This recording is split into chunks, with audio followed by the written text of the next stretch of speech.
Zeus and Themis Part 2. Make sure po na napanood na ninyo yung Part 1 para magigets ninyo kung ano man ang nilalaman ng Part 2 na ito, okay? So, ano na nga ba ang nangyari sa kanilang love story? Nagkaroon ba si Zeus ng mas Themis na love story the second time around? Charing. And by the way po ha, dun po sa mga nagtatanong kung tiyahin ba ni Zeus itong si Themis, ang sagot ay yes. Kasi itong sina Cronus na tatay ni Zeus at si Themis ay magkapatid. Pero kasi sa Greek mythology or sa mythology, wala naman silang konsepto ng incest. So ang mga gods and goddesses o mga immortals ay pwedeng asawahin ang kahit sinong gusto nilang asawahin, kahit pa animal yan. Kumbaga pwede ang father-daughter, mother-son, uncle-niece, and toes. And merong iba't ibang dahilan kung bakit allowed ito sa mythology. Tandaan, ito po ay mythology. Kasi may nag-comment dyan na, ambot sa imong lubot, day, oy, kaya wala man ako nababasang ganyan sa mga Biblia, oy. Mythology po ito. Everything impossible can happen in mythology. Wow. Ganun po. So, bakit ba allowed ang ganitong marriage? First, para di umano ma-maintain ang divine purity and power. Kasi nga magkakapamilya na sila, gusto nilang i-maintain yung divine attribute and power nila, edi sila na lang ang mag-aasawahan. Ganun. Pangalawa, ang marriages na ganito ay simbolismo ng unity and balance. Halimbawa, ang marriage ni Uranus, the personification of sky or heavens, at nitong si Gaia, na personification of earth. It represents the harmonious unity of earth and sky, na crucial elements of the cosmos. Ganon. Pangalawang halimbawa ay ang marriage nitong si Oceanus at ni Tethys na magkapatid din. Naging parents sila ng mga oceanids or yung mga gods and goddesses ng water or the river gods. Basta may kinalaman sila sa waterways and oceans. Pangatlo, ito nga ay mythology. Kumbaga bahagi ito ng kanilang cosmological and theological constructs. Ang mga kwento dito sa mythology ay ginagamit ng mga ancient Greeks para mai-explain, maipaliwanag yung mga bagay na hindi nila kayang ipaliwanag. Halimbawa, yung existence ng universe.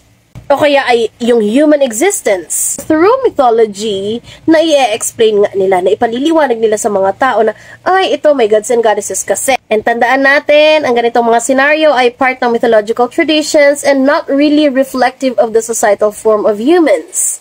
Ganun, so ikalma natin, no? Sabi ko nang sinasabi, balik tayo doon sa kwento ni Themis at Zeus. Ang kanilang union ay nagbunga ng 2 sets of triplets. So, kapag sinabi nating 2 sets of triplets, ilang offsprings yon? Compute. 6! Very good! So, pasok ka na sa objective 2, numerical skills or numeracy skills.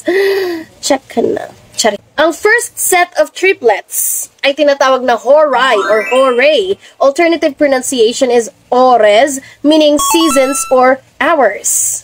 Sila di umano ang responsible sa kapayapaan at katahimikan ng mundo. Ang mga Hore ay binubuo ng 3 beautiful maidens or beautiful goddesses na sina Eunomia, Dike, and Irene.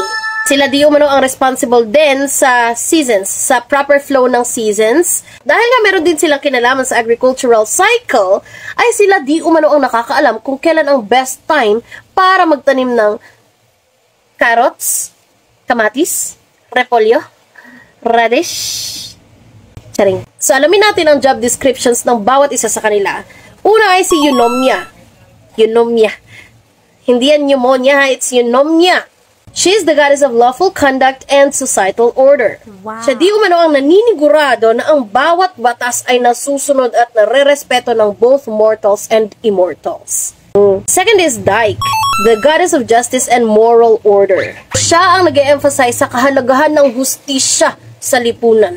Na ang batas ay hindi lamang para sa mga mayayaman, mapepera, pogi, maganda. Siya rin ang nagme-make sure na ang bawat gods and goddesses o yung mga mortals na nagkakasala ay may karampatang parusa. She makes sure that justice prevails. Wow. Dito matalab sa kanya yung mga pa-under the table. Sinisigurado niya na ang bawat isa ay magkaroon o makatanggap ng moral justice and human fairness. Ang pangatlo sa mga Horai ay si Irene, the goddess of peace and prosperity. Siya naman ang namamahala sa KKK, katahimikan, kapayapaan, at syempre hindi kabulastugan, at kaayusan sa lipunan.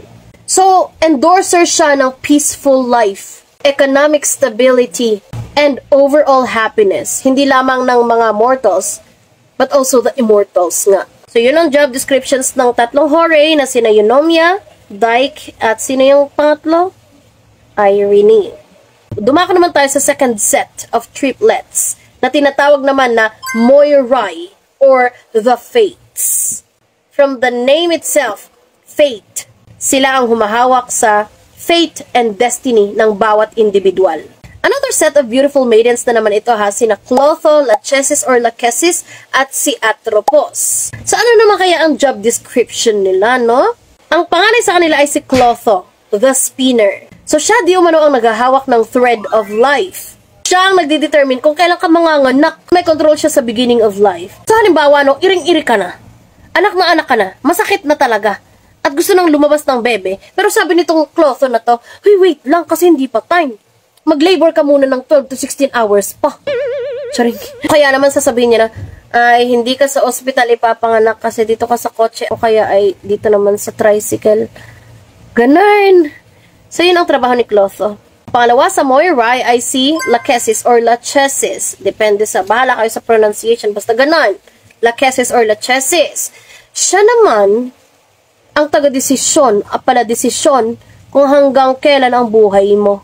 Siya yung tinatawag na the allotter.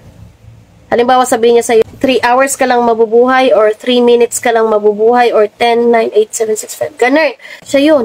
Siya di umano ang nagdedetermine kung gaano kahaba o kaikli ang ikabubuhay mo dito sa mundong ibabaw. Siya rin ang nagdedesisyon kung ano lang ang dapat mong ma-experience sa buhay. O gapang lang ba? Hanggang sa gapang ka lang ba?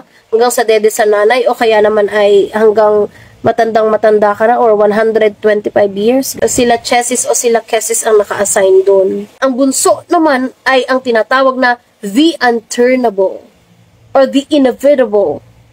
Kasi bakit? Kasi itong si Atropos ang nagkakat o tagakat ng thread of life.